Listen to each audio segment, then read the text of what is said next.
Assalamu alaikum. Жалпы мұсылман бір туғандар. Бүгінгі ошол ороз айт күнүбүздү, ороз айт майрамыбызды Кудайым кут кылган болсун. Бардыгыбызга Кудайым ден соолук берсин, эң кымбат болгон иман берсин. Келечегибизге Кудайым бир мамлекетибизди келечектүү кылып, бир тынччылык болуп, элибизге иманы сап болсун тугандар. Ошондон улам бир ушу мечитке келет айт күндөрү, жума күндөрү келет. Ушундай бир бир ошо мусулмандардын башы биригип жараткан Кудай Тааланы бир мактап улуктай турган, ислам дини сүйлөлө турган жай тугандар. Бул жерден ошол дүйнө сөз сүйлөнбөйт деп коебуз. Бул жерден ошол акыреттин камын көрүп, бир жүрөктү тынчтандырган жай.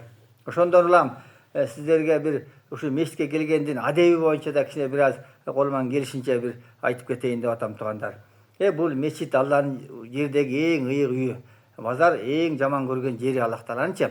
Ушу мечитке келатканда ар бир момун пенде өзүнүн напсы менен сүйлөшүп келиш керек экен да. Напсы менен, мисалы жумага келатабы, айтка келатабы, айтор мечитке келатат. Айттык го, бул мечиттен Алланы гана улуктайбыз деп, ошо ар бирибиз мечитке келатканда напсы менен сүйлөшөбүз. Напсим. Биз деген азыр деген мечитке баратабыз. Аяка барганда деген сен экөөбүздү мактабайт ал жерден. Сен экөөбүздүн малыбызды мактабайт, сен экөөбүздүн машинебизди мактабайт, сен экөөбүздүн бизнесибизди мактабайт, сен экөөбүздүн үйүбүздү мактабайт, сен экөөбүздү ал жерден деген жокко чыгарат деш керек да. Жок, ал жерден жок. Бул экөөбүздү жокко чыгарат дагы, жанакы бир Кудай деген мени ушунчалык мактайт ал жерден. Майлы жок эл барып атат, эми барып коелу. Тынч тургунуң, чыдап кой деп бир напсы менен сүйлөшүп келели.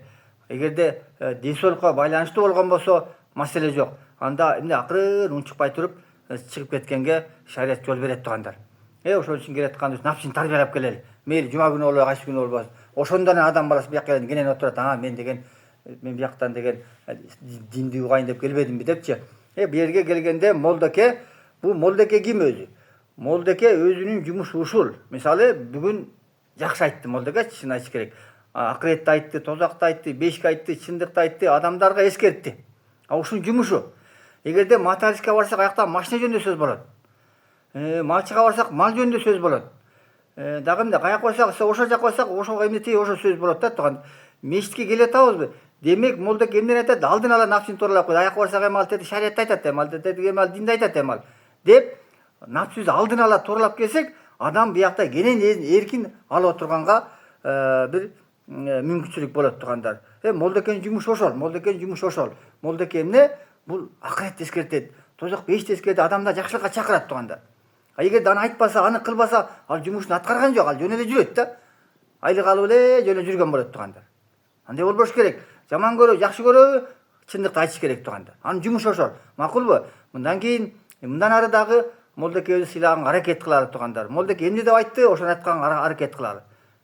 Негизи өзүнүн мыйзамы ушундай да.